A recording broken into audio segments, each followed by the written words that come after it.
On July 27th of 2020, a young girl fresh out of high school went to meet her ex-boyfriend to talk about their relationship. What would happen when they met up would shock an entire city. This is the enraging case of Gilbert Newton III.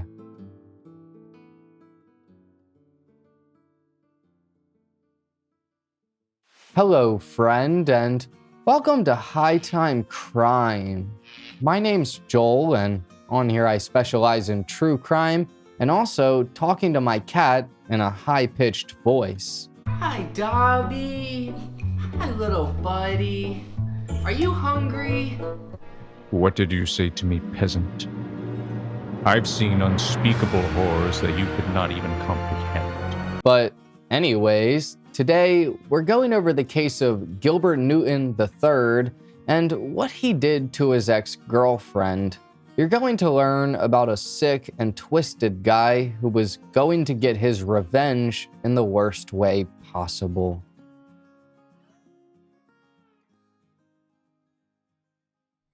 For our story, we're heading to Philadelphia, Pennsylvania. With a population of around 1.5 million people, it's Pennsylvania's largest city and a pretty interesting place. Founded in 1682 by a man named William Penn, who was an English Quaker and advocate of religious freedom, Philadelphia served as the capital of the Pennsylvania colony and was the central meeting place for the founding fathers. That's pretty cool. Nowadays, if you ever happen to be here, I think you'll have a jolly old time. You could visit the statue of Rocky Balboa and run up the famous Rocky steps that he ran up in the movie. You and some friends could go on the Dark Philly adult night tour, which is R-rated, so you can't bring your kids, but you'll be taken around the city and learn about haunting stories of vampires and other things. If you want, you could go to the Eastern State Penitentiary historic site, which was once the most famous and expensive prison in the world. Nowadays, it's in ruins and most likely haunted. Unfortunately, I'm not a part of Ghostbusters, and training for a fight is definitely not the reason as to why we're in Philadelphia Morgan Darlin McCaffery was born on September 5th of 2001 to Kathy McCaffery. Not too much is known about her early childhood, but we do know some things. By the time that Morgan got to high school, she went to Nazareth Academy High School, which is exclusive for girls. She was a very bubbly person whose smile and vibrant personality would light up every room she'd go into. She was kind, funny, sweet, and many of her friends considered her to be a best friend. Morgan was very close to her friends and family and her dog. She worked for a company called Arbonne, selling products online such as vegan skincare and nutritious items. In the year 2019, sometime between May and October, Morgan unfortunately met a guy named Gilbert Newton III. Gilbert, or Gil as he went by, was born on January 7th of 2002 to Judy and Gilbert Newton II, and he also has two little sisters. There's very little information about him, but we do know a couple of things. He played hockey and soccer growing up, and by the time he got to high school, he was by all accounts normal, but he was hiding a dark secret. We'll get into what that means in a little bit. But Gilbert was a mama's boy who went to his mother, Judy, for a lot of things, including talking about his problems. By the time that Morgan and Gilbert had started dating, it was 2019, and for the first few months, their relationship was great. Morgan had thought she was in love because she would wake up to near daily "Good morning, beautiful" text messages, she would be taken out to her favorite restaurants, and she'd go cheer on Gilbert while he was playing soccer or hockey. Her family welcomed him in, and his did the same for her. Their relationship was near perfect at the start, but that would all change very quickly. Morgan and friends of Gilbert started to notice a change in him. He was now getting very angry. The smallest of things would send him into a fit of rage, like if Morgan didn't answer her phone or text him back right away. Morgan, at this point, decided to tell herself that Gilbert would act like this because he was just having a bad day or something. But then he started calling her rude names, and when Morgan would talk to her friends about this, she would say that everyone says mean things when they're angry, but she knows that Gilbert doesn't mean it. At first, he would go to her house and interact with her family, or he'd hang out with her friends and want to be there, but it wasn't long before that changed. Now, Gilbert would be around Morgan's family or friends, and his body language showed that he didn't want to be there. He would hardly interact with anyone, and this made Morgan really upset. She thought that, once again, it was probably because Gilbert was tired or he just wanted to hang out with her. She really wanted Gilbert to actually want to be there, and they would get into arguments about this, but he never changed anything. He would tell Morgan that she's just being dramatic and to get over it. A little bit more time would pass, and by now, Gilbert had started threatening to hit Morgan, but he wasn't acting on it yet. Morgan had talked to her friends about this, and they told her how it wasn't normal, and that he wasn't good for her, and that she had to break up with him. She was a good person, though, and didn't want to hurt Gilbert because she had had her heart broken in the past by someone else. So instead of breaking things off, Morgan decided to try and work things out with him, give him another chance. This actually made things better. They were happy as a couple having fun with each other again. But this only lasted for a very short while until Gilbert went back to his same habits. Unfortunately, this time, things got much, much worse.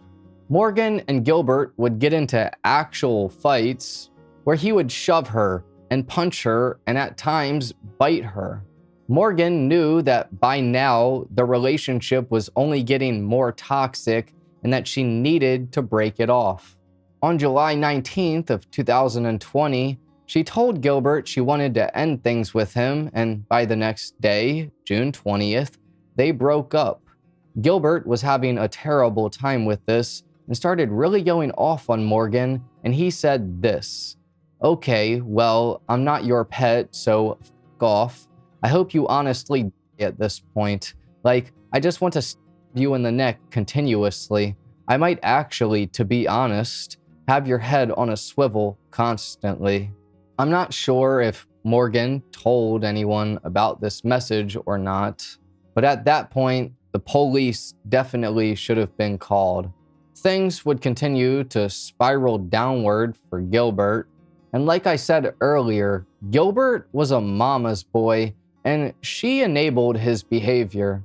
About 2 weeks after the breakup, on July 4th of 2020, starting at 4:16 a.m., Gilbert sent his mother a bunch of text messages, which I'll now read to you. Gilbert said, "Did she send them to you? I just won't do it. I want to stab this girl in the neck, dude." His mom said, "Gil." Gilbert said, "If she doesn't come back to me, mark my words, I'm going to do everything in my power to on her life. Mom, please, I'm so down. Stop talking to Dad about it. She isn't going to unblock me. I think she's done for real. This can't happen. I'm hurt. Just let me be for a few days. Mom, you better text her and tell her to see me face to face so I know it's for real, or there's going to be problems. I'm not doing this." His mom said, "Gil, I'll text her, but if she says it's over, you need to move on." Gilbert said, "Okay, that's fine. Say all he wants you to do is either text him or see him face to face and say it's for real. I'm never giving anyone a chance."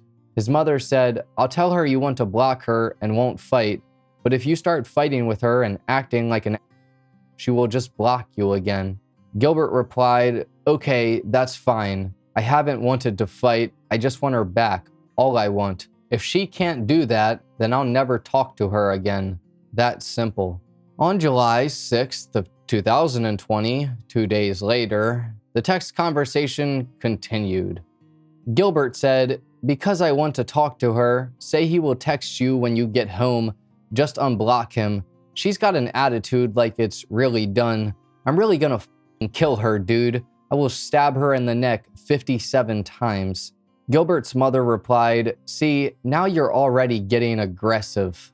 Gilbert then said, "I won't act like this when we text, but just know if she does this for real, then shows up to our house one day, I'm shoving her face first into the cement. Wasted a whole year. I could have been doing some other sh." After these messages, Gilbert's mom, Judy, tried to call Morgan several times, but she didn't answer. Weird. On July 8th, Morgan texted Gilbert and told him she wants to give his stuff back. He agreed that he wants them back, and so they set up a date to meet. That would be July 13th. On Sunday, July 13th, they texted and Morgan would go over to his house to give his stuff back later in the day. I'm not sure exactly when, but sometime around this point is when Morgan started dating another guy. They got along great, and for the first time in a while, she was happy. On July 26th, Gilbert found out about Morgan's new boyfriend. He was absolutely furious, and he texted his mom a picture of them at 9:25 p.m. Literally, a minute later at 9:26, he texted Morgan and asked when they can meet in person. She responded asking him when he wants to, and he quickly changed the conversation. Gilbert then started asking her about wanting to get back into a relationship with him, but she just kind of ignored him. He then asked Morgan if her and her new boyfriend were having sex, and she told him that it's none of his business. The conversation continues south with Gilbert asking her if she loves him still and to answer his questions. Morgan eventually snapped on him and said that him and his mother need to leave her the alone. That Judy, Gilbert's mom, was disrespecting Morgan and she doesn't want them in her life. But Gilbert was insistent on getting her to meet him the next morning at 10 a.m. Eventually, after a lot of harassment, she agreed to meet him, but at 7:30. Morgan would soon go to bed after these messages, and she had zero idea that the next morning would be her last.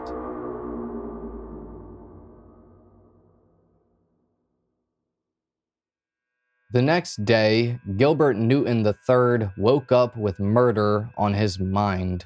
At 6:52 a.m., Morgan texted him, but he didn't answer.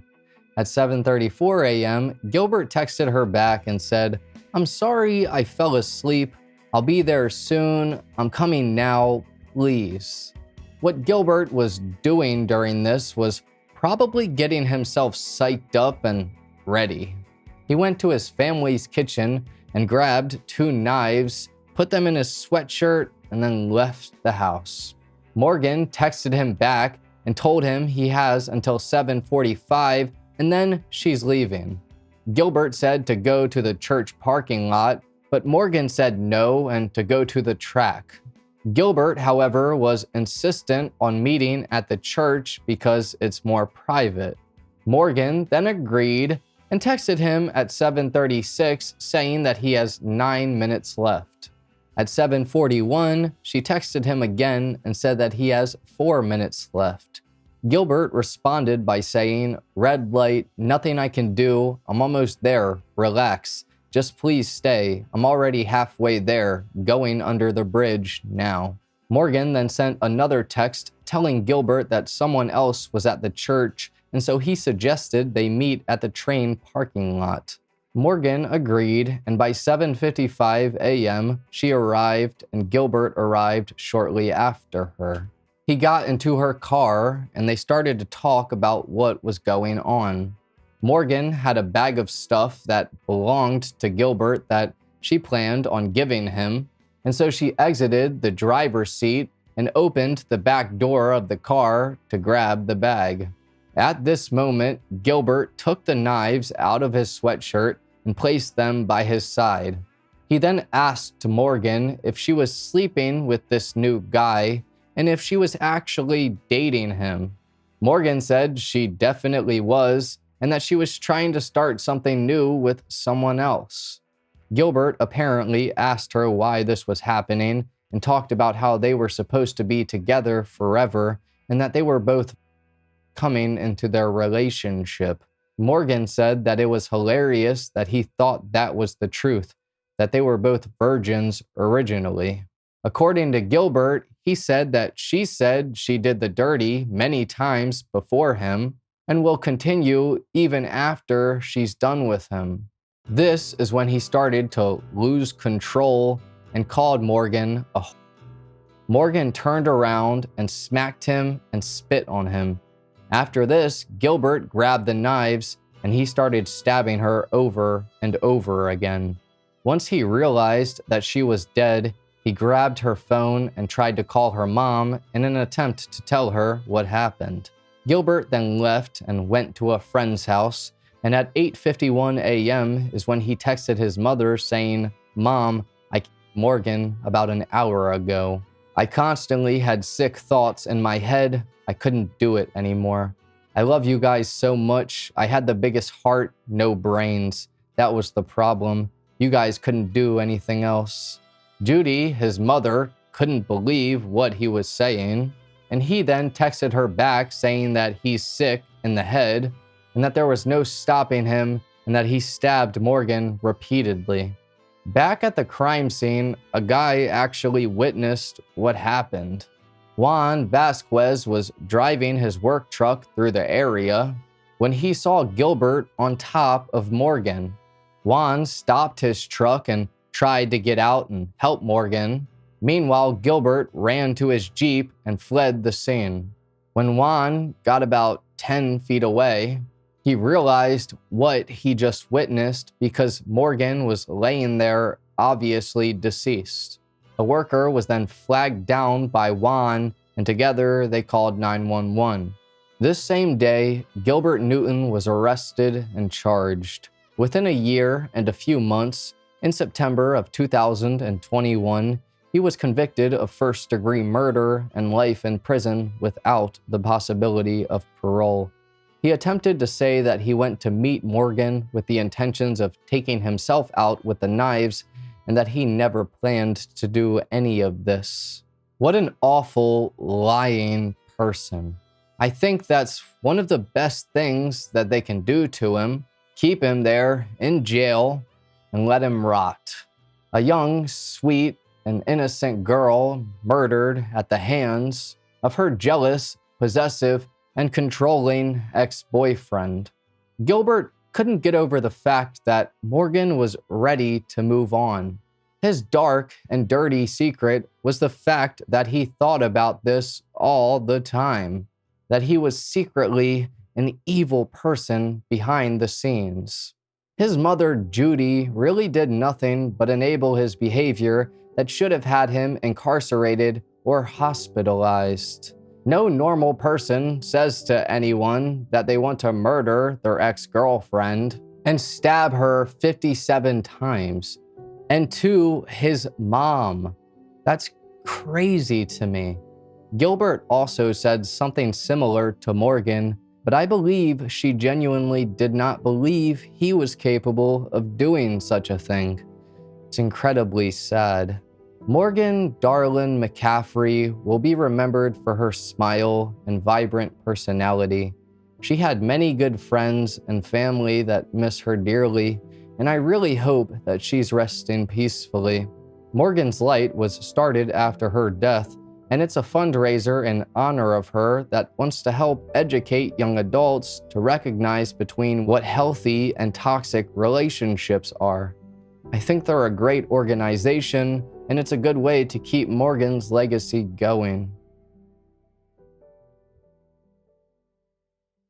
But anyways, thank you for watching this episode of High Time Crime. If true crime is your thing, then please subscribe and hit the like button because that's all we do.